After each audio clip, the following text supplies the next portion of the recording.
Stay tuned, stay tuned, stay tuned. I am here with the coach, John Brent. And I'm here with the vet, Mr. Ian Griffin. Haven't done that in a while. We have it. And you know what? We have passed 3 years, my friend. I know. It seems like, we took a little delay for the We summer did. and vacays. We took a hiatus. We are back from the hiatus. So we have so much to say, I'm sure. Yes, yes. So we got to talk about, Coach, it's been a year since it's Afghanistan, and let me call it what it is, a diabolical, whatever you want to say it, because I'm a Texan and I don't know the right word, a travesty of how we executed the part in Afghanistan. And I saw some stuff on the news these last few days, and I'm just like, no way, no way, no way. Yeah, it's not really, right now we have some diversion going on, so we're not really talking about the greatness of the Afghanistan withdrawal, but I just wonder if there's still people hanging from airplanes leaving Afghanistan. They're not hanging from airplanes, but I saw today they said that there's still 95% of the people that they were trying to get out are still stuck over there. I don't know if that's true or not. That's what I heard. And I also heard this is that the Taliban was willing to work with us to have a smooth transition, but we were fixated on that. September 11th. Let's get that Kodak moment because we got to do our PR campaign for our president. We wanted that Kodak moment, so we cost lives. We killed innocent people over there with a drone strike, and then we just left it in a total heck hole. I'm trying to be nice. Not That's say fine. those words. I mean, we've had plenty of foreign involvements over the last 100 years that we could go down the list of, but I would tell you this much: it's going to be harder having some of these other countries want us or going to believe us when we say, "Hey, if you will help us, we will help you," because by 95% of those same people still being there, it is unbelievable that somebody's going to go, "Sure, I'll help you in the future." Right. Why would they? I mean, Exactly. we just turned our back on our allies, and then I heard, and I'll quote her because she said it and I didn't, Dagan McDowell from Fox, and you can say, oh no, he quoted Fox, I'm going to turn the thing off. Well, turn the thing off then if you can't be open-minded and listen. But she goes, how many lies were told in this? Before, has the military warned you of timeline of withdrawal? And President Biden said, no, they did not. And George Stephanopoulos said, your top military leaders did. He also told us the U.S. troops will stay till all Americans are out of Afghanistan. And from what I heard just today, that 95% of the people that were over there to help out, and there were some Americans still left over there. How many troops we have? That we had over there? No, that we have now. I don't think there's any over there. Exactly. So they said we would keep the troops Till then. Yes. Keep the troops till every one of them are out. Sure. And Al-Qaeda is gone from Afghanistan, which I think we know that it is not. We do know that. All our allies are with us on this because we kept them in the loop, but we bailed out of nowhere. And, even on the parliamentary floor, that they came out and spoke about America in a derogatory way, and that has not happened in many, many years. And, if you're an American, you can just go to the airport. Mm-hmm. And remember what happened at the airport. We had 13 great Americans that died there from a bombing, and roughly close to 200 Afghan civilians. We don't hear a lot about that. There was over 200 people killed because of the debacle of the way that was being done at the airport. But let me see if I can say how the administration would say it. But, Coach, this was the largest airlift in American history. Logistical feat. Yeah. As a logistician that I grew up in the Army, we don't take credit for none of that crap if the mission fails. We don't, because correct. We're just the behind the scenes, and we don't care because the mission failed. The mission failed. This administration is good about that. Let's get gas prices $3 higher than they were 2 years ago. Let it drop $1 and say, oh, we've had the largest drop in 20 years. Yeah. Forget that it went up $3. So I would just speak from my perspective, Coach, real quick. One thing that I felt, and I remember telling somebody this, and it's not a knock on anybody. So if it's taken that way, please don't. But once we did this and how we did it, I felt like, me personally, I was a Vietnam veteran that just came back. I can't tell exactly how they feel, but in my mind, that's exactly what I felt like. Well, didn't we have Nick? Who did we have on when it first happened? We had somebody on that was involved there also. I know you were there. Was it Ira? I might have been Ira. It might have been Nick. I can't remember who. We had you and someone else that had actually been on the ground in Afghanistan at some time, and they actually had a different perspective on how you felt. Now that it's been a year, I'd love to ask you, how do you feel about it now that you look back on it? Because the emotion was there at the time, But now, what do you feel about it? I still think it was a disaster. That why did we keep people there all that long? That was on every administration, though. Yeah. But we didn't have to leave that way. That's on this administration. That's the administration we can fix. We can't fix the past ones. We can only fix the one that's in there right now. And the one that's in there right now is the one that made the decision to not listen to anybody. Yeah.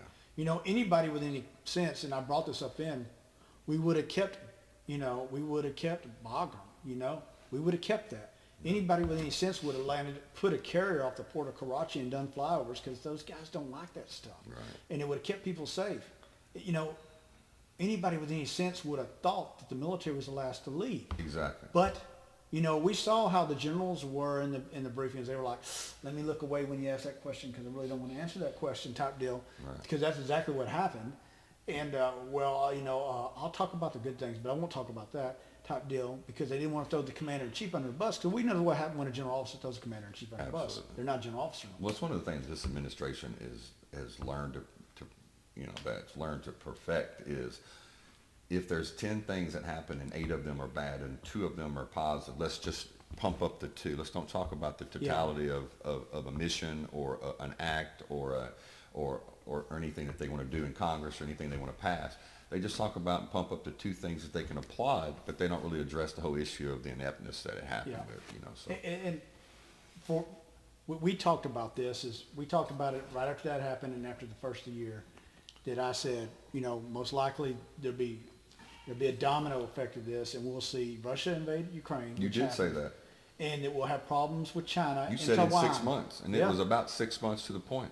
Right at it, and they have both happened. Mm-hmm. China hasn't gone full-fledged in, but they tested the waters around Taiwan because they perceived the commander-in-chief as weak, which is rightfully so.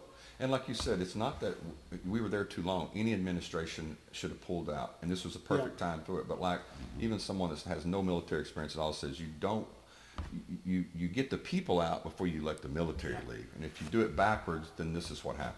Maybe we shouldn't have been fixated on doing the Kodak moment on the 20th anniversary of 9/11 and maybe put the mission parameters first. Yeah, Probably would have been the best thing in the world, and listen to the experts because that's why they're there. They are the experts. And I remember one of the things that you were talking about, and you just alluded to it, was that you said that this is going to be kind of like a blueprint for Ukraine. Yep. And I remember at the time something that I said, what's going to happen is all the things that had happened over the women having women's rights over the last 20 years have been built up, going to schools, having jobs, becoming doctors and nurses, being teachers, and teaching this young generation of young women to actually have an opportunity in this world is going to be taken away. And it has been. I just saw a news report the other day that no more schooling. The schooling's going underground if they're doing it all. And I said, this was the most amazing opportunity. For the first time in the history of the United States of America, we have a female in the White House. And I mean, yes, she is a vice president, but could have stood up for that. She's not made one speech about it and not one trip over there in the last year about it. Yep. I mean, she doesn't care. And she could have bridged the gap. Let me ask you this. She wasn't American. What would you think Princess Diana would have done? She would at least gone over there, patted some people on the head, put arms around people, and maybe even fed on some ice cream. But at least she would have showed some empathy and compassion. I got it. The vice president is not Princess Diana at all. No. But that's probably the person to look up to what she would have done. She should have been a comedian because at least she has a laugh. Yeah, she laughs at everything. Mm-hmm. And there's just a lot of things regarding this. I felt let down. I mean, why'd I be away from my family for a year for that? Exactly, and I even hate to say this. We're talking about Vice President Harris. I can't believe there's anybody even have less public persona than Joe Biden right now, but she does. Yeah, she's right there with him. Wow. So anyway, we hit the year anniversary, and of course, and I talked to you about this, that we'll have some smoke and mirrors around this because we don't want to tell the real story of really what happened, but we all know the real story. We saw the people hanging off the airplanes and falling off the airplane when they flew. We saw the faces of the 13 Americans who gave their life, and why, and why, because a leader wanted his Kodak moment, and we saw that we did a drone strike out of haste and killed an innocent family. That was had nothing to do with it. That they lost their loved ones, and of course everybody in that village will hate us forever, you know. Big containers of water or something Yeah, they thought yeah, or something. So, yeah. anyway. Because we did it out of haste instead of out of due diligence, Sure. and ensure that was the target we needed to do. So hopefully we'll learn from it, but with this administration, it's like, just push things over to the side and let's look at a few good things and forget about all the bad things that are going on. I mean, they're doing it with inflation, they're doing it with the economy, they're doing it with gas prices, they do it with everything. I will say, and I've said this when this happened, this by far in my lifetime was the most detrimental thing to our foreign policy that we could have ever done. And I do not back away from that one bit. It absolutely was, because it turned it back on our allies, it turned it back on the people that support us. And there's people in Afghanistan, the women, the young ladies, and there's entire families who support our troops, who gave us intelligence, that are living day by day over there. Yeah, the last thing I'll say on it is no matter if you're a Republican or Democrat, everyone agrees it was time to go.